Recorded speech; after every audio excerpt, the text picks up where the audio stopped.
सच्ची और अच्छी खबर लखनऊ दर्पण न्यूज। देखिए, मेरा नाम शमसुद्दीन राइन है। मैं यहाँ पूरा श्री लखनऊ कानपुर आगरा अलीगढ़ की कमिश्नरी को देखता हूँ। साथ साथ आज हमारी नेता बहुजन समाज पार्टी की राष्ट्रीय अध्यक्ष, देश के सबसे बड़े प्रदेश की 4 बार मुख्यमंत्री रहीं, शोषितों, वंचितों, गरीबों, मजदूरों, सर समाज के लिए काम करने वाली मात्र एक नेता बहन कुमारी माइती जी का आज हम लोग बड़े हर्ष और उल्लास के साथ उनका जन्मदिन मना रहे हैं। और कार्यकर्ता जोश के अंदर आप ये भीड़ का आकलन कर रहे होंगे किस तरीके से लोगों में जोश है। और हम यही नारा देते हैं कि बहन तुम जियो हज़ारों साल, साल के दिन हो 50,000। और हमारी ये हम कार्यकर्ताओं को 2027 का बुगुल, ये हमारे बहन जी के जन्मदिन को हम लोग संकल्प देखते हैं कि 2027 में 5वीं बार इस देश के सबसे बड़े प्रदेश की, उत्तर प्रदेश की बहन कुमारी माइती जी को मुख्यमंत्री बनाएंगे। यही हम लोग रात दिन मेहनत करके, और बहन जी का जो नेतृत्व हम लोगों को मिल रहा है कि उन्होंने अपना पूरा जीवन इस बहुजन समाज में और बहुजन समाज के लोगों के साथ सर समाज में समर्पित कर दिया इस जीवन को। तो उनके लिए हम लोग उनकी वीर कामना करते हैं और उनके लिए हमेशा उत्थान और उनकी उम्र के लिए ज़्यादा से ज़्यादा ऊपर वाले से कुदरत से दुआ करते हैं, उनको उम्र और बढ़ाएंगे, यही हम आशा करते हैं। और आज ये जन कल्याणकारी दिवस के रूप में हम लोग मनाते हैं। तो आज इस तरीके से जन्मदिन का हर तरीके पूरे देश में मैं अपनी ओर से पूरे प्रदेश में पूरे देशवासियों को बहन कुमारी माइती जी की, हमारी जो नेता है, उनके जन्मदिन की मुबारकबाद देता हूँ, इस्तकबाल करता हूँ। खैर मतलब तो 27 में चुनाव भी आ रहा है, उसको लेकर क्या कहेंगे, बीएसपी किस तरह तैयारी कर रही है? 27 बहुजन समाज पार्टी का एक कार्यकर्ता मजबूती के साथ कमर कसा है। जिस तरीके से 2024 और 2022 में 2 धड़ों में बांट कर चुनाव कराने का काम भाजपा और सपा की चाल रही है, जिसको मुंहतोड़ जवाब देने का काम सर समाज के लोग करेंगे। 2027 में पुनः बहन जी को 5वीं बार मुख्यमंत्री बनाने का काम करेंगे। धन्यवाद, थैंक यू। समाज पार्टी के हमारे पुराने साथी जो लखनऊ के निवासी हैं, कई मंडलों के प्रभारी भाई अखिलेश अम्बेडकर साहब, बहुजन समाज पार्टी के सम्मानित लखनऊ मंडल के प्रभारी हमारे साथी मालिक गंगाराम गौतम साहब, बहुजन समाज पार्टी के सम्मानित जिला प्रभारी विधानसभा मलिहाबाद के पूर्व प्रत्याशी परम आदरणीय भाई सत्य कुमार गौतम साहब, जिला प्रभारी सम्मानित महादेव जादू साहब, जिला प्रभारी सम्मानित संदीप रावत साहब, जिला प्रभारी सम्मानित अनुरेंद्र गौतम साहब, बहुजन समाज पार्टी नगर इकाई के अध्यक्ष भाई सरवर मलिक साहब, लखनऊ मंडल के प्रभारी जिन्हें आदरणीय बहन जी ने लखनऊ मंडल में मुस्लिम समाज को जोड़ने के लिए लगाया है, आदरणीय शान मोहम्मद खान साहब, उनके साथ साथी शिव कुमार डोगरे साहब, हमारे जिले के सम्मानित उपाध्यक्ष जो बढ़ चढ़ कर लखनऊ में पार्टी के कामों में लगे रहते हैं भाई राकेश जायसवाल साहब, युवा साथी जो जनपद के महासचिव हैं माननीय करण पटेल साहब, जिले के सम्मानित कोषाध्यक्ष जिला पंचायत सदस्य यूसुफ गाजी साहब, जिला कार्यकारिणी के सदस्य जो बराबर पार्टी में लगे रहते हैं, हर काम को अंजाम देते हैं, भाई कुलदीप रावत साहब, रमाशंकर गौतम साहब, एडवोकेट विशाल कांसी साहब, आर.के. बर्मन जो कि बामसिंह के जिले के संयोजक हैं, हमारे सम्मानित साथी जो विधानसभा के प्रभारीगण हैं, ब्रजेश चौधरी साहब, अखिलेश गौतम साहब, श्रवण गौतम जी, अनिल गौतम साहब, नीरज गौतम साहब। साथियों, आज बड़ी खुशी और बहुत ही हर्ष का मौका है और आज हम लोग परम आदरणीय बहन जी उनका जन्म दिवस जन कल्याणकारी दिवस के रूप में मना रहे हैं। तो हम लोगों को बहुत सारी बातें करनी है, लेकिन क्योंकि हमारे तमाम मुख्य वक्तागण हैं जो आपके सामने माननीय बहन जी के संघर्षों के बारे में बताएंगे, मैं आपका ज्यादा समय नहीं लूंगा। मैं अपना पूरा समय अपने मुख्य अतिथियों को देना चाहूंगा, लेकिन फिर भी मैं भी आपके बीच में आज आदरणीय बहन जी का जन्मदिन है तो मैं अपनी बात माननीय बहन जी पर ही रखना चाहता हूं। मैं कहना चाहता हूं साथियों इस देश में और प्रदेश में बहुत सारे लोगों ने माननीय बहन जी को ये जानते हैं कि वो बहुत ही ब्रिलियंट है, आयरन लेडी है, 4 बार उत्तर प्रदेश की मुख्यमंत्री रही। लेकिन साथियों, माननीय बहन जी की सोशल इंजीनियरिंग का कमाल था कि 2007 में परम पूज्य बाबा साहब के फार्मूले पर चलकर, मानवर कांसीराम साहब के बताए हुए रास्ते पे चलकर आदरणीय बहन जी ने इस प्रदेश में समता मूलक समाज की स्थापना की एक झलक दिखाई थी। और उस समता मूलक समाज की स्थापना में उन्होंने दिन रात एक करके करीब तमाम जातियों को अपने साथ जोड़ करके, भाइयों से बीच में भाईचारा बना करके उत्तर प्रदेश में अपनी सरकार बनाई थी। और आदरणीय बहन जी की उस सरकार बनने के समय आपको याद होगा, बड़े बड़े अखबारों में छपा था कि आदरणीय बहन जी की सोशल इंजीनियरिंग से उत्तर प्रदेश में बहुजन समाज पार्टी की पूर्ण बहुमत की सरकार है। उस सोशल इंजीनियरिंग पर अपने देश में नहीं बल्कि विदेशों में यूनिवर्सिटियों में शोध हुए, उनके बहुत सारे लोगों ने डॉक्टरेट प्राप्त की, पीएचडी की। ऐसी थी हमारी आदरणीय बहन जी। आदरणीय बहन जी जब उत्तर प्रदेश की मुख्यमंत्री नहीं थी, उसके पहले भी उन्होंने बहुत सारी ऐसी बातें की जिससे जो है इस देश के दलितों और पिछड़ों का ध्यान मानवर कांसीराम साहब के बाद आदरणीय बहन जी की ओर गया। मैं आपको एक घटना बताना चाहता हूं। मानवर कांसीराम साहब के समय आदरणीय बहन जी के साथ 1975 से कंधे से कंधा लगा करके चलती हुई आई और लखनऊ में हम लोगों ने उनको जो है बचपन से काम करते हुए देखा। हम लोग अपने बचपन में देखे।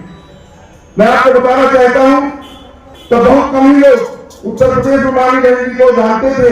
मानव कांसीराम साहब का बोलबाला था। लेकिन साथियों, पहली बार लखनऊ मंडल में कार्यक्रम सीतापुर में हुआ और सीतापुर पर आदरणीय बहन जी मंच पर बैठी हुई थी और वहां पर बहुत सारे लोग बाबा साहब डॉक्टर अम्बेडकर की जयंती का कार्यक्रम था। जितने भी वक्ता आए थे वो सब बार बार बाबा साहब डॉक्टर अम्बेडकर के चरित्र का गुणगान करने के बजाय, ज्यादा जानकारी थी नहीं, तो बार बार एक ही बात रिपीट करते थे कि बाबा जी ने संविधान बनाया, बाबा जी ने संविधान बनाया, बाबा जी ने संविधान बनाया। जितने वक्त आगे सिर्फ यही बोलते थे। लेकिन साथियों, जब आदरणीय बहन जी को बोलने का मौका मिला तो माननीय बहन जी खड़े होकर बोली कि इतनी देर से इस मंच पर तमाम विद्वान साथी बैठे हुए जो बाबा साहब डॉक्टर अम्बेडकर की जयंती के अवसर पर उनके संघर्षों को बताने के बजाय सिर्फ इतनी बात कह रही है, इतनी बात कह रहे हैं कि बाबा जी ने संविधान बनाया, बाबा जी ने संविधान बनाया। अरे मानव बाबा साहब का संविधान की बात जब वो कर रहे थे तो माननीय बहन जी ने कहा कि परम पूज्य बाबा साहब डॉक्टर अम्बेडकर कोई भीख मांगने वाले बाबा जी नहीं है जो आपको बार बार बाबा जी कह रहे हैं। परम पूज्य बाबा साहब डॉक्टर अम्बेडकर को बाबा साहब डॉक्टर अम्बेडकर इसलिए कहा जाता है क्योंकि उन्होंने गांधी जी को अभयदान दिया था, भारतीय संविधान को लिखा था और हम सबको जो कुछ आज मिला है बाबा साहब डॉक्टर अम्बेडकर के जीवन पर्यंत संघर्षों की बदौलत मिला था। तो बाबा साहब कोई बाबा जी नहीं बल्कि बाबा साहब हम सबको देने वाले बाबा साहब डॉक्टर अम्बेडकर। ये माननीय बहन जी ने मंच से कहा। पहली बार लोगों को दिमाग में आया, वरना हमारे वक्ता ने सिर्फ बाबा जी ने संविधान बनाया, बाबा जी ने संविधान बनाया, इसके अलावा कुछ नहीं बोलते थे। एक तो ये घटना बताना चाहता हूं, एक और घटना में बता के अपनी बात समाप्त करूंगा। दिल्ली में अनुसूचित जाति जनजाति का एक फोरम चल रहा था और वहां पर तमाम सांसद लोग आए हुए, तमाम बड़े बड़े लोग आए हुए थे और वहां पर भी लोग इसी प्रकार अपनी बात रख रहे थे। मैं आपको बताना चाहता हूं 1978 की लोकसभा के चुनाव में भारत की प्राइम मिनिस्टर श्रीमती इंदिरा गांधी का चुनाव हराने वाले राजनीति से राजनारायण था। वो राजनारायण साहब भी उस कार्यक्रम में आए हुए थे और जब उनको बोलने का मौका मिला तो उन्होंने अपने तमाम भाषणों में जब भी बहुजनों की बात को करते थे तो बहुजनों के लिए वो हरिजन शब्द का इस्तेमाल करते थे। बार बार वो हरिजन हरिजन कह रहे थे। लेकिन आदरणीय बहन जी ने जब उनको मौका मिला खड़े होकर बोलने का तो उन्होंने श्री राजनारायण सिंह को ऊपर कोट किया और उन्होंने कहा कि माननीय राजनारायण साहब आप ध्यान दीजिए, हम इस देश के दलितों और बहुजनों की बात करते हैं, आप हमें पूछना चाहती हो कि हरिजन कौन। और उसके पर आदरणीय बहन जी ने हरकत की परिभाषा बता करके राजनारायण जी को उनको मुंह तोड़ उत्तर देने का काम किया था। वो बात में मन से कहना नहीं चाहता हूं, आप लोग खुद समझदार हैं। तब पूरे प्रदेश के लोगों का ध्यान माननीय बहन जी की तरफ गया। एक घटना और मैं कहना चाहता हूं, आज आदरणीय बहन जी के बारे में लोग तरह तरह की बातें करते हैं, वो शायद भूल गए माननीय बहन जी के संघर्षों से पूरे देश में माननीय कांसीराम साहब के बाद जो सेकंड ड्यूटी आदरणीय बहन जी की थी और बड़े पैमाने पर लोग उनके साथ जुड़े। आदरणीय बहन जी बुलंदशहर में चुनाव हो रहा था और वहां पर एक घटना घटी। देखिए हमारी बहन जी कितनी ब्रिलियंट है, मैं ये बताना चाहता हूं क्योंकि आज जन्मदिन है तो जन्मदिन के अवसर पर हमें उनकी बात बतानी चाहिए ताकि उनकी बातों से लोग प्रेरणा लेकर के आज यहाँ से जाने का काम करें और 2027 का संकल्प लेकर जाएं और अपनी सरकार बनाने का काम करें। माननीय बहन जी वहां पर मौजूद थी, चुनाव हो रहा था, चुनाव में घपला हो रहा था, वहां का डीएम वहां का एसपी मिलकर के घपला करा रहा था और उस घपले को आदरणीय बहन जी जान गई और उन्होंने वहीं पे जब काउंटिंग हो रही थी वहीं पर जो है विवाद हुआ और माननीय बहन जी ने जो है खींच के थप्पड़ जिलाधिकारी और एसपी को मारने का काम किया था। और उस समय कल्याण सिंह उत्तर प्रदेश के मुख्यमंत्री थी, उन्होंने आदरणीय बहन जी पर इलेक्शन लगाने का काम किया। बहुत लोगों को नहीं मालूम है, आज की नौजवान युवा पीढ़ी बोलती है कि बहन जी ने क्या संघर्ष किया, तो माननीय कांसीराम ने संघर्ष किया। अरे आदरणीय बहन जी ने माननीय कांसीराम साहब के साथ बराबर ताल से ताल मिलाकर कंधे से कंधा से मिलाकर के संघर्ष करने का काम किया था। साथियों उसी समय भारतीय जनता पार्टी की सरकार ने उनको जेल भेजने का काम किया था। शायद लोगों को पता नहीं, माननीय बहन जी जेल गई, नई जेल में बंद थी। आदरणीय बहन जी लखनऊ में हाईकोर्ट की पेशी थी 1991 में।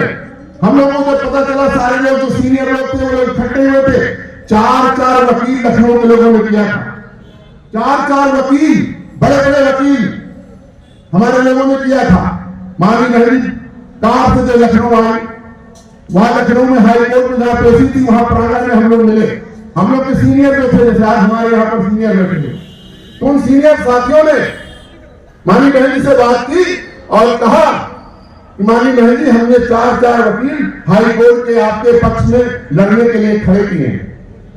साथियों जानते हैं माननीय बहन जी ने क्या जवाब दिया? जानते हैं आप माननीय बहन जी ने क्या जवाब दिया? माननीय बहन जी ने जवाब दिया कि भाई आप लोगों ने मेरे लिए लड़ने के लिए 4 हाईकोर्ट के टॉप के वकील किए हैं, इसके लिए मैं आपको धन्यवाद देती हूं, लेकिन हमें 4 वकीलों की जरूरत नहीं है, मैं खुद अपना मुकदमा लड़ूंगी, मैं खुद अपना मुकदमा लड़ूंगी और मैं खुद अपनी बहस करूंगी।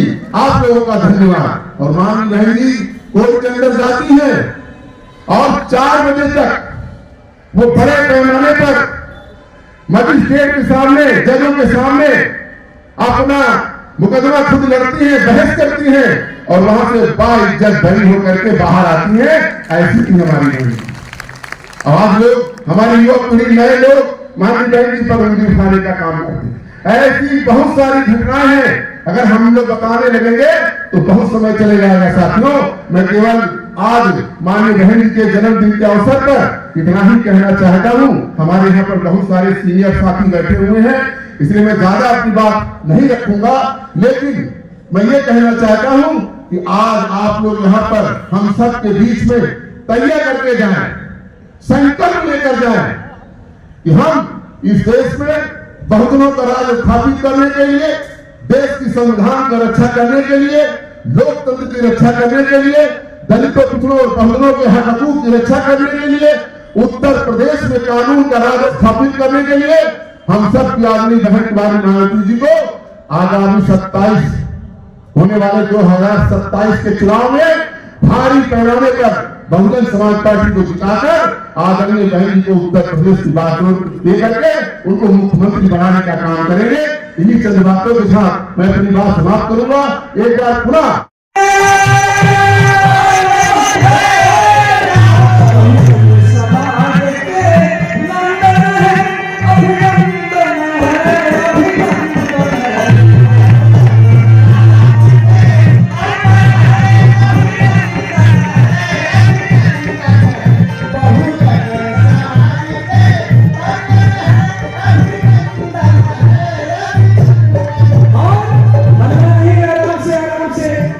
आप लोग सम्मानित हो।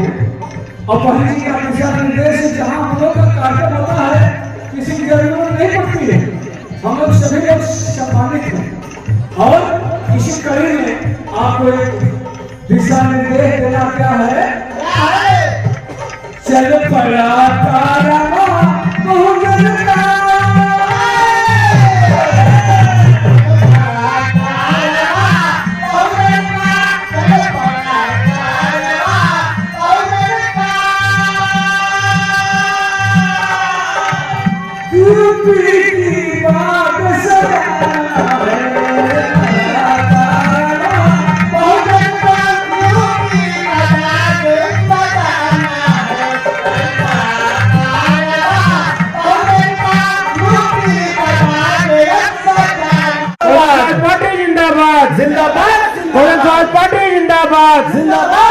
कुमारी माता की जिंदाबाद, कुमारी माता की जिंदाबाद, कुमारी माता की जिंदाबाद, जिंदाबाद जिंदाबाद। साहब अमर रहे, अमर रहे, अमर रहे, साहब अमर रहे, अमर रहे, बाबा साहब अमर रहे, माना काशीराम साहब अमर रहे, माना काशीराम साहब अमर रहे।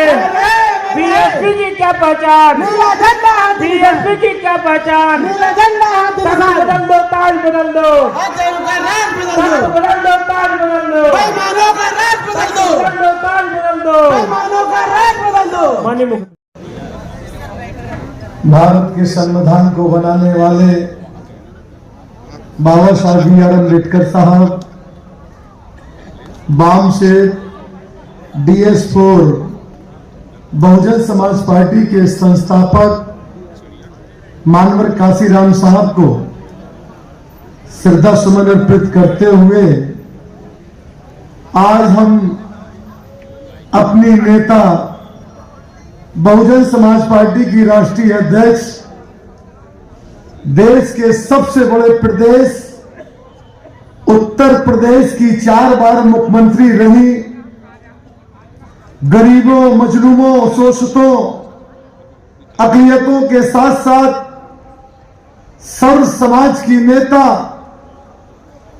हम सब की नेता बहन कुमारी मायावती जी को अपना आदर्श नेता मानते हुए उनके जन्मदिन की मैं अपनी ओर से बहुजन समाज पार्टी की तमाम कार्यकर्ताओं की ओर से पूरे देशवासियों को, मंडल के लोगों को मुबारकबाद देता हूं, इस्तकबाल करता हूं, खैर मकदम करता हूं।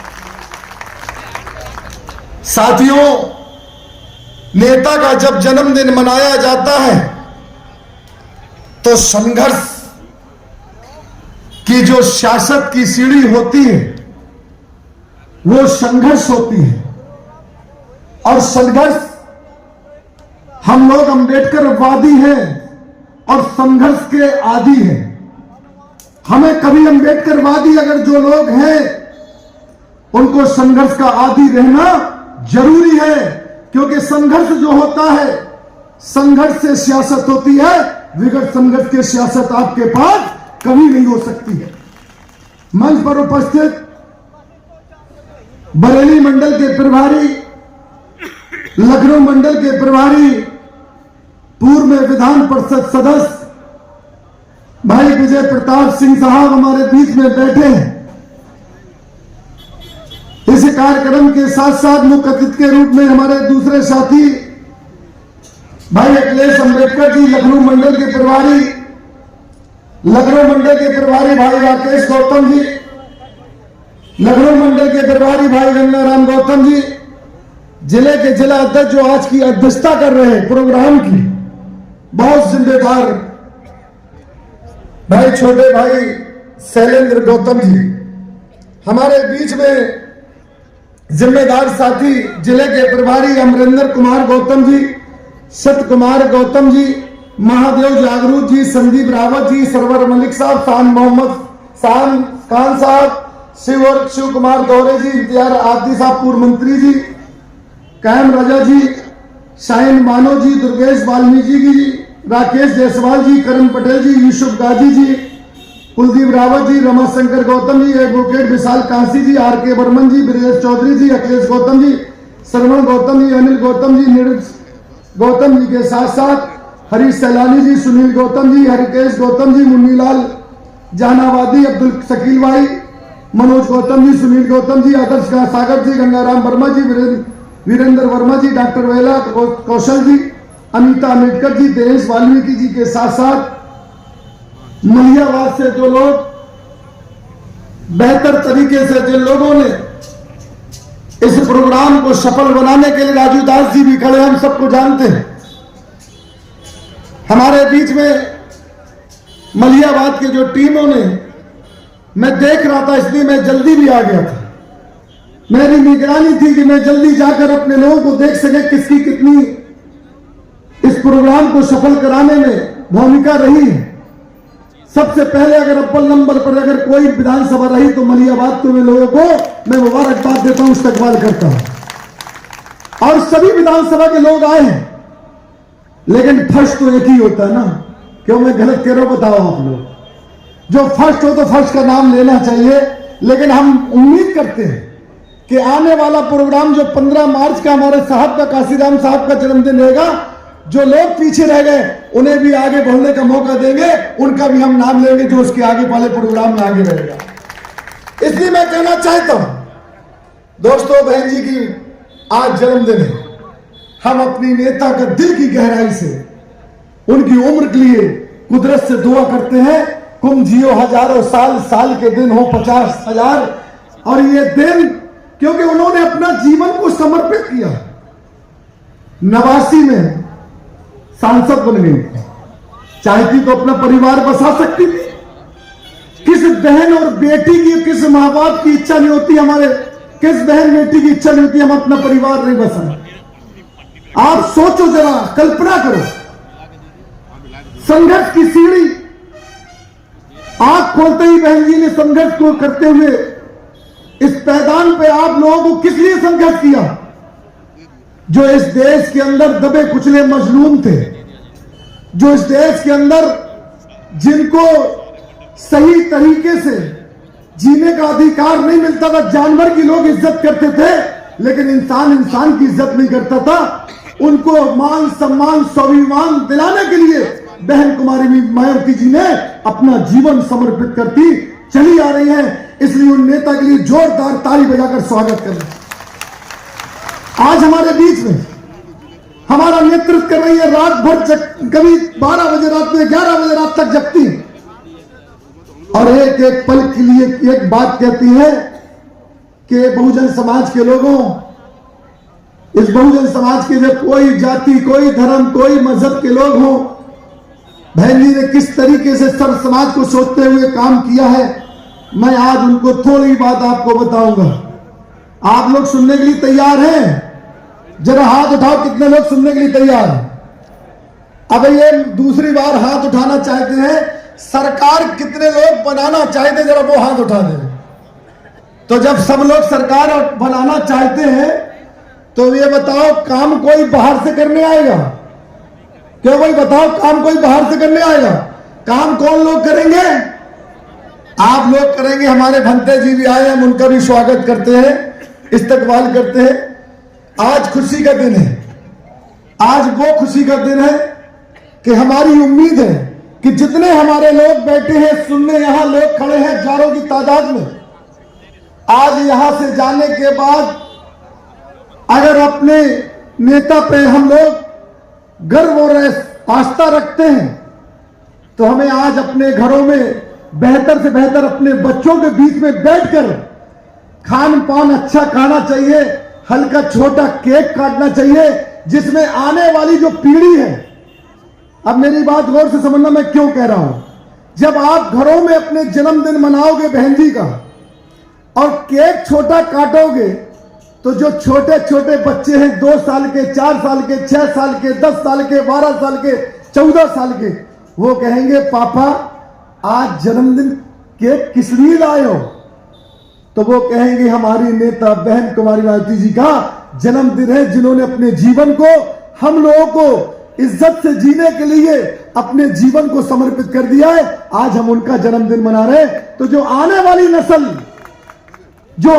नस्ल जो भटक रही है वो भटकेगी नहीं। जब बहन जी का जिक्र आएगा तो मानवर साहब का भी जिक्र आएगा, जब मानवर साहब का जिक्र आएगा तो बाबा साहब का भी जिक्र आएगा।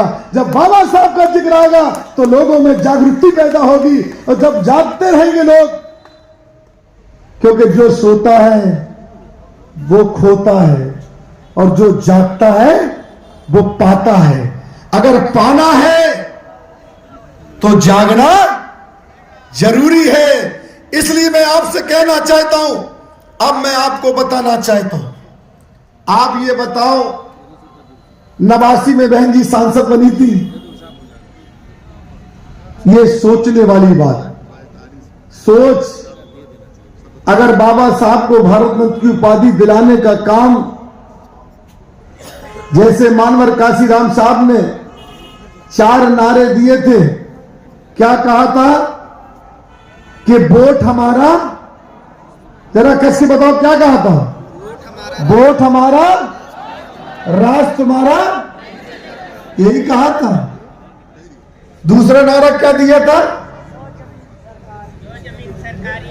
जो सब जमीन सरकारी है वो जमीन। तीसरा नारा क्या दिया था? जो बहुजन की बात करेगा वो देश पे राज करेगा। और चौथा नारा दिया था जो बाबा साहब ने आरक्षण दिया है, वो आप समझ गए हो कौन सा नारा था? वोट से लेंगे सीएम और पीएम। अब आगे आगे आप समझ लेना, वोट से लेंगे सीएम पीएम और आरक्षण से, अब आप कुछ समझदार हो। और 5वां नारा दिया था, बहन जी ने क्या कहा था? ऐ मेरे दबे कुचले समाज के लोगों, अगर तुम मान सम्मान स्वाभिमान से जीना चाहते हो तो जिस तरीके से अपने घर में अपनी बहन और बेटी की हिफाजत करते हो, उस तरीके से अपने वोट की हिफाजत कर लेना। तुम्हारे मान सम्मान स्वाभिमान से कोई खेलने वाला नहीं होगा। ये नारे देकर इस देश के अंदर जो लोग कहते थे कि मानवर काशीराम साहब और बहन जी को कहते थे ये काय का संगठन, कैसा राजनीतिक दल, ये 3 में है ना 13 में, तब आपको याद होगा जब 87 में 13 एमएलए बने थे और 89 में 3 सांसद बनी थी, तब बहन जी मानवर काशीराम साहब और बहन जी ने बैठक करके कहा था कि जो लोग कहते थे ना 3 में है ना 13 में, आज हम 3 सांसद भी है, 13 एमएलए भी है, हम 3 में भी है, 13 में भी है, हम कहीं से कमजोर नहीं है। ये लहर जगाकर पूरे देश के अंदर एक संदेश दे दिया था कि जो गुलामी से जीना चाहते थे वो हुक्मरान कौम बनने के लिए खड़ी हो गई थी। और गुलाम को, 6वीं बात कौन सी कही थी? कहते नहीं है गुलाम को, गुलामी को, जो मानसिक गुलाम थे, गुलाम को गुलामी का एहसास करा दो। क्या करा दो? एहसास। जैसे हम हैं, हमसे कोई एक बार कह दे तुम गुलाम हो, दूसरी बार कहे तुम गुलाम हो, हम जंजीरें तोड़ देंगे और गुलामी की आजादी के लिए लड़ने लगेंगे। और बहन जी ने कहा था कि जो गुलामी से मुक्ति चाहते हैं वो हमारे साथ आ जाएं, और जो गुलाम रहना चाहते हैं वो हमारे मूवमेंट से नहीं आए। तो आज जितने लोग हम लोग बैठे हैं, हम लोग गुलामी की आजादी चाहते थे और गुलामों को गुलामी की मुक्ति कराना चाहते थे, इसलिए मूवमेंट को ये खड़ा करने का काम किया। इसलिए मैं आपसे कहना चाहता हूं, वो देवी बहन जी हमारी हैं जिन्होंने अपनी पूरे जीवन को आज तक समर्पित करती चली आ रही है। हम उनका जन्मदिन मना रहे हैं। अब मैं आपको बताना चाहता हूं, बहन जी ने जब 1995 में संघर्ष करने के बाद, संघर्ष हमारे साथियों ने बताया, संघर्ष करने के बाद जब पहली बार मुख्यमंत्री बनी, और वो भी 3 जून की घटना की याद होगी आपको, 1995 3 जून 1995 की घटना याद होगी। मारने में विरोधियों ने कोई कसर नहीं छोड़ी थी, लेकिन हमारी नेता कहते जिसको रखे ऊपर वाला उसे कोई नहीं छू सकता। बहन जी बच गई और 5 जून 1995 को बहन जी ने पहली बार शपथ ली। लोग कहने लगे कि ये कैसे मुख्यमंत्री होंगी, ये क्या चलाना चाहेंगी। जब पहली बार मुख्यमंत्री बनी थी तो बहुत से लोगों ने कहा था ये क्या चल पाएंगे, लेकिन धन हो बहन जी कि 4 महीने की सरकार में 400 वर्ष का 4000 वर्षों की गुलामी को एक सूरज की किरण दे दी थी कि हम सत्ता में शासन करने लायक हम बन सकते हैं। अपने लोगों को जगा दिया था 4 महीने के अंदर। अधिकारी को यह संदेश हो गया था और उसके बाद 97 की सरकार 7 महीने की रही। जिस तरीके से ब्यूरोक्रेट को लगाम में रखा जाता है, अगर कोई इस देश के अंदर कोई लीडर जानता है तो उनका नाम बहन कुमारी मायावती जी है, जो आईएएस और आईपीएस कैसे चलाए जाते हैं। 2002 में, अब उसके बाद मैं आपसे कहना चाहता हूं, कुछ लोग कहते हैं कि बहन जी गठबंधन की बात करना चाहिए, गठबंधन करना चाहिए। मैं आज आपसे पूछना चाहता हूं साथियों, जब हमने 1993 में समाजवादी पार्टी से गठबंधन किया था तो केवल मात्र 67 एमएलए जीत कर आए थे। उसके बाद कांग्रेस से गठबंधन किया था 96 में तो 67 एमएलए जीत कर आए थे। और जब बहन कुमारी मायावती जी अकेले चुनाव लड़ी थी 2002 का उत्तर प्रदेश में अकेले चुनाव लड़ी थी तो 98 एमएलए और 2 बिगड़ संभल के 100 एमएलए जीत कर आए थे, अकेले अपने दम पर चुनाव लड़े। उसके बाद मैं आपसे कहना चाहता हूं, भारतीय जनता पार्टी दिखाना चाहती थी कि पूरे देश को दिखाना चाहती थी हम दलितों के हमदर्द हैं। बहन जी ने क्या काम किया, दो बार सरकार 4 महीने और 7 महीने लोगों ने सरकार चलाने में बड़ी अड़चन पैदा करी थी। तीसरी बार बहन जी ने समझौता करके जब 2002 में सरकार बनाई, भारतीय जनता पार्टी चाहती थी कि हम उत्तर प्रदेश के अंदर इनको समर्थन देके पूरे देश में दलितों और पिछड़ों का वोट ले लेंगे।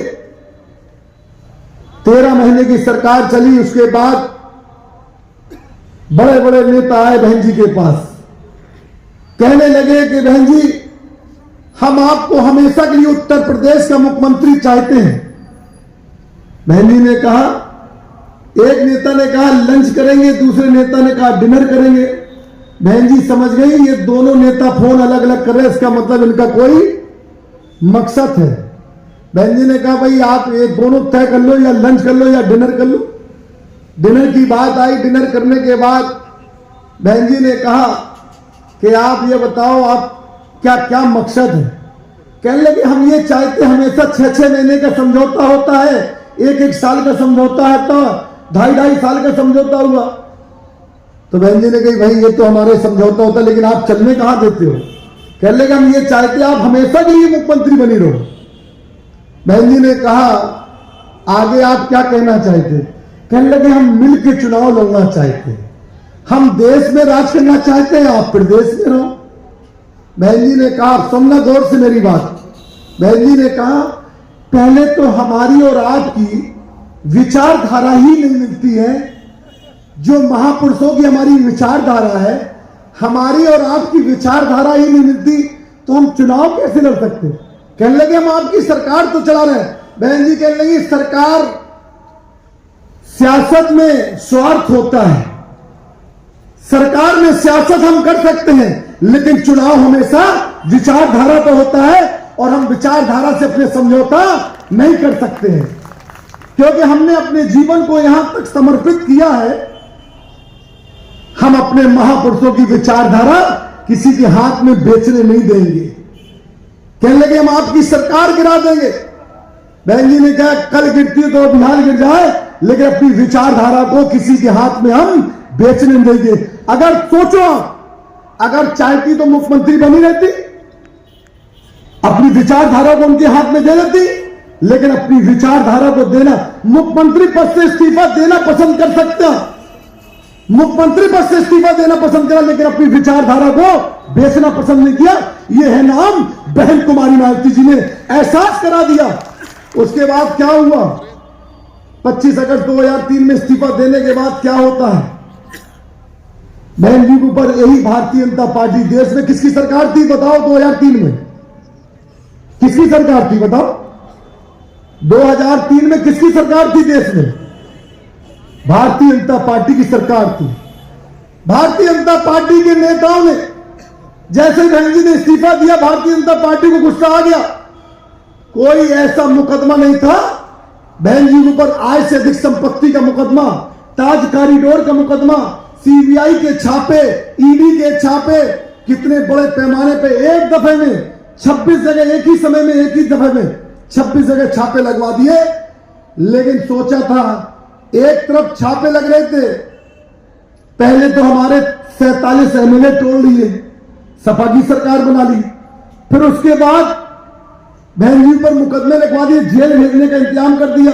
पूरे देश में दलितों में एक रोष पैदा हो गया कि हमारी मात्र एक नेता है बहन जी, उनको भी मिटाना भारतीय जनता पार्टी चाहती है। जो लोग कहते थे बहन जी पर मुकदमे लिखे जेल भेजने का, लेकिन बहन जी ने कोर्ट का, सुप्रीम कोर्ट का सहारा लिया और लेते ही बहन जी ने कहा, जिस भारतीय जनता पार्टी ने हमको इतने मुकदमे लिखा के कमजोर करने का काम किया, दबाने का मिशन मूवमेंट को खत्म करने की चाल चली, अब हम इसको देश और प्रदेश में भाजपा को हम खोद के गाड़ देंगे। और कैसे गाड़ा सुन लो, कैसे गाड़ा ये समझने वाली बात है। बहन जी जैसे ही पूरे देश में संदेश चला गया कि भारतीय जनता पार्टी ने बहन जी पर तमाम किस्म के मुकदमे लिखवा दिए, पूरे देश में दलित आक्रोश में आ गया, पिछड़े लोग आक्रोश में आ गए। जब 2004 का चुनाव हुआ तो भारतीय जनता पार्टी की सरकार देश से पहले चली गई है, याद कि नहीं है? पहले देश से भलाई, और फिर बहन जी ने कहा उत्तर प्रदेश में हम उनकी जमानत जब्त करा देंगे। फिर जब चुनाव हुआ, अब सुन लो मेरी बात गौर से, क्योंकि आपको संदेश लेके जाना है। फिर बहन जी ने क्या कहा कि जिसके बुनियाद पर हम इनसे समर्थन लेते थे भाजपा से अपनी सरकार चलाने के लिए, अब हम उनसे डायरेक्ट कहेंगे भाईचारा बनाने के लिए। बहन जी ने ब्राह्मण के बेटे को बुलाया, छत्री के बेटे को बुलाया, बैस के बेटे को बुलाया, मुसलमान के बेटे को बुलाया और ये कहा कि एक तरफ तुम भाजपा की बात करते हो, मुसलमानों तुम सपा की बात करते हो, ना तुम्हें सपा ने कुछ दिया, और इधर ब्राह्मण ठाकुर बैस से कहना तुम्हें भाजपा ने कुछ दिया, तुम आ जाओ हम तुम्हें भागीदारी देना चाहते हैं। तो ब्राह्मण भी आया, ठाकुर भी आया, बैस भी आया, मुसलमान भी आया, फिर पाल, प्रजापति, कश्यप, कुशबा, मौर्य, राजभर, चौहान, जाट और गुर्जर को बुलाया कि आप चलो हमारे साथ, जिसकी जितनी संख्या भारी होगी उसकी उतनी हिस्सेदारी होगी। जब ब्राह्मण से लेके वाल्मीकि तक गांव में निकलने लगा और कहने लगा कि बहुजन समाज पार्टी की नेता और बहुजन समाज जैसी पार्टी नहीं है, हर समाज के जो लोग यहां मंच पर बैठे हैं, यहां सब समाज के लोग इस मंच पर बैठे हैं, सब लोग निकलने लगे, अपनी अपनी समाज में जाने लगे। जब जाने लगे तो समाज को जगाने लगे। एक तरफ सपा की गुंडागर्दी हावी थी। तो भाई मेरी बात समझ में आ रही नहीं आ रही बताओ? कितने लोगों को समझ में आ रही? मेरा हाथ उठाओ, बिल्कुल सही बताना बिल्कुल। एक तरफ समाजवादी पार्टी की गुंडागर्दी हावी थी, सारे लोग बीएसपी की बात करने लगे। जब ब्राह्मण भी आने लगा, ठाकुर भी आने लगा, बैस भी आने लगा, मुसलमान भी आने लगा, पाल, प्रजापति, कश्यप, जाट, गुर्जर भी आने लगा, राजभर, चौहान भी आने लगा, कुशवा और कुर्मी भी आने लगा। जब सब आने लगे तो जो लोग कहते थे, जब करीब आ रहे थे, हम लोग गौर से समझना, जब करीब आ रहे थे, देश की कोई भी मीडिया नहीं कह रही थी कि बीएसपी सरकार बनाने जा रही। कह रहे थे कि या तो 60 एमएलए आएंगे या 80 एमएलए आएंगे। एक चैनल कह रहा था 120 एमएलए आएंगे। लेकिन जब चुनाव हुआ तो 207 एमएलए जीत कर आए, फुल फ्रेश की सरकार बनकर आई उत्तर प्रदेश में। वो उत्तर प्रदेश में बहन जी ने क्या किया था? बहन जी ने माली के रूप में काम किया था, जो हम लोगों को सिखाती हैं। क्या कहती हैं कि आप लोग माली के रूप में काम करो, क्योंकि कोई भी माली अगर असली माली होता है, जो असली माली होता है, वो अपने बाग में हर किस्म का फल और फूल लगाता है। जिस बाग में हर किस्म का फल और फूल होता है, उस बाग में बार बार लोग जाने की इच्छा करते हैं कि चलो इसी बाग में चले, हरा भरा है, हर किस्म का फल और फूल है, हम इसे खुशहाली मनाएंगे। वो फूल, वो फल बहन कुमारी मायावती जी ने तैयार किया था, जिसको हमने 2007 में सरकार बनाई थी। अगर सर समाज के लोग नहीं होते तो क्या हम लोग, क्योंकि बाबा साहब का सपना क्या था? अब मैं लास्ट लॉजिक पे आ रहा हूं। बाबा साहब क्या चाहते थे? कि समता मूलक समाज की स्थापना हो, गैर बराबरी खत्म हो, आपस में सामाजिक भाईचारा हो, क्योंकि जातियां तो जानवर में होती हैं, जो इंसानों में जातियां बांट के जो लोगों ने, राजाओं ने राज किया है। तो बाबा साहब ने पहले रानी का ऑपरेशन किया, फिर बाबा साहब ने संविधान में SC, ST और OBC में जो 6000 जातियों में बंटते थे लोग, वो 3 समाज में जोड़ दिया। ऐसा बंधन बाबा साहब की सोच थी। वही उसी आधारित पर बहन जी ने सर समाज को तैयार करके इस देश के अंदर, इस देश के सबसे बड़े प्रदेश में समता मूलक समाज की स्थापना करके सर समाज में भाईचारा पैदा कर दिया। कि तुम ना, जो मानवर साहब का कंसेप्ट था, जो मानवर साहब की सोच थी, क्योंकि पत्रकार लोग कहते थे कि साहब, काशीराम साहब से कहते थे आप तो अपर कास्ट के खिलाफ हो। वो संदेश भी साहब ने स्पष्ट कर दिया था कि हम किसी के खिलाफ नहीं है, हम तो ये चाहते हैं उठे हुए लोग थोड़ा सा झुक जाएं और झुके हुए लोग थोड़ा सा उड़ जाएं। जब झुके हुए उठे हुए लोगों में कॉम्बिनेशन हो जाएगा तो इस देश से गैर बराबरी क्या होगी? खत्म हो जाएगी। ये बाबा साहब का सपना था, मानवर साहब का सपना था। जब बहन जी को मौका मिला तो 2007 में बहन जी ने उस सपने को साकार करते हुए सर समाज में भाईचारा बनाकर एक साथ बैठने का मौका दिया। ये समता मूलक समाज की स्थापना बाबा साहब के सपने को, मानवर साहब के सपने को साकार करने का किसने काम किया? जरा बताओ, कस के बताओ। अरे कस के बताओ, हमारे कानों में आवाज आना चाहिए है। आज हम उस नेता का क्या मना रहे? तो नेता का जब जन्मदिन घर में मनाई तो अपने बच्चों को नहीं बताएंगे? क्यों भाई? बताओ कितने लोग बताओगे? जरा हाथ बताओ। केक कौन कौन काटेगा अपने घर में? केक कौन कौन काटेगा? जरा मंच वाले बता दो भाई। आप लोग केक काटोगे? तो इसलिए आप सबको अपनी नेता के जन्मदिन का अपने घर में अपने बच्चों के साथ जन्मदिन मनाना है। और सोशल मीडिया में जो विरोधी हैं उनको मुंह तोड़ जवाब देना कि बहन जी कमजोर नहीं है, बहन जी तुमसे ज्यादा मजबूत है, ये हमने एहसास करा दिया। क्यों भाई? अब राजनीतिक बातें हो जाए थोड़ी, सुन लोगे आप? क्या कहती थी कि बीएसपी तो बीजेपी की बी टीम है, और समाजवादी पार्टी भी और कांग्रेस भी कहती थी, नहीं कहती? बताओ। मैं ये पूछना चाहता हूं, आप सब बुद्धिजीवी लोग बैठे, अभी सुप्रीम कोर्ट का जजमेंट आया था, देश के अंदर एक लीडर, मात्र एक लीडर, सुप्रीम कोर्ट ने वर्गीकरण को लेकर जो अपना बयान दिया था, बहन जी एक ऐसी कोई ने देश में कोई लीडर नहीं बोला, देश में कोई लीडर नहीं बोला। सुप्रीम, चाहे देश के कांग्रेस हो चाहे भारतीय जनता पार्टी हो, जो बड़ी बड़ी बातें करते कि दलितों के हम हमदर्द हैं, पिछड़ों के हम हमदर्द हैं, ना पिछड़ों की शान में बोला ना दलितों की शान में बोला। लेकिन आपकी नेता बहन कुमारी मायावती जी ने जब 2 दिन देखा, जब 2 दिन कोई नहीं बोला, तो बहन कुमारी मायावती जी ने स्पष्ट, एक देश के अंदर एक लीडर है जिनका नाम बहन कुमारी मायावती जी, उन्होंने स्पष्ट कर दिया कि जो सुप्रीम कोर्ट का निर्णय आया है कोई लीडर नहीं कह सकता। स्पष्ट कर दिया कि सुप्रीम कोर्ट के पास पहले तो यह पावर नहीं है।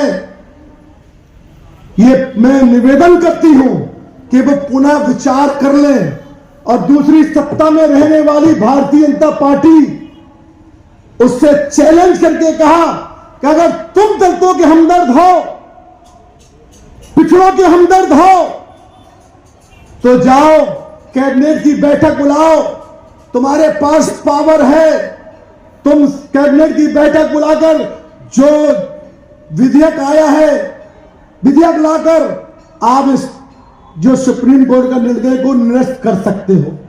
लेकिन आज तक भारतीय जनता पार्टी मुंह नहीं खोला। उसके बाद जो कहते थे बी टीम है, बहन कुमारी मायावती जब बाबा साहब के खिलाफ सदन में किसने बोला था? बताओ जरा किसने बोला था? कोई हिम्मत नहीं जुटा पा रहा था। लेकिन धन हो बहन कुमारी मायावती जी, उन्होंने कहा कि जाओ पूरे देश के अंदर, उत्तर प्रदेश ही नहीं पूरे देश में अंदर जो हमारे महापुरुषों का अपमान करेगा, हम उसे देश सड़क से लेके सड़क पे भी जवाब दिया। सदन पे तो हम लोग नहीं थे, लेकिन अब हमें क्या करना है? इस अपमान का बदला अपनी सरकार बनाने के बाद और फिर सदन में पहुंचा के बदला लेना है। तब आप असली संकल्प आप लेकर जाओ। बी टीम कहते थे, उनको बहन जी ने आईना दिखा दिया, दिखाया नहीं दिखाया? इसलिए मेरी बात समझ लेना, आज आप लोग बहन जी का जन्मदिन मनाने आए। उत्तर प्रदेश में अब हमने बहन जी ने क्या काम किया? जब सरकार रही तो बहन जी ने कितनी योजनाएं चलाई। स्पेशल अंबेडकर ग्राम मंत्रालय बनाकर, जिस गांव में मैंने ये देखा है, जिस गांव में दलितों और पिछड़ों के जाने के लिए रास्ता अलग होती थी, आपने देखा होगा, अलग रास्ता होती थी, खेत से जाते थे लोग। बहन जी ने इन्हें चिन्हित करे, पूरे देश के सबसे बड़े प्रदेश में अंबेडकर ग्राम के नाम से योजना बनाकर एक गांव बसा दिया। और जो हमारे लोग वोट नहीं डाल पाते थे, जब अंबेडकर ग्राम विकास मंत्रालय के हिसाब से गांव बसा चिन्हित किया, तो उसमें शिक्षा के लिए स्कूल बनाया।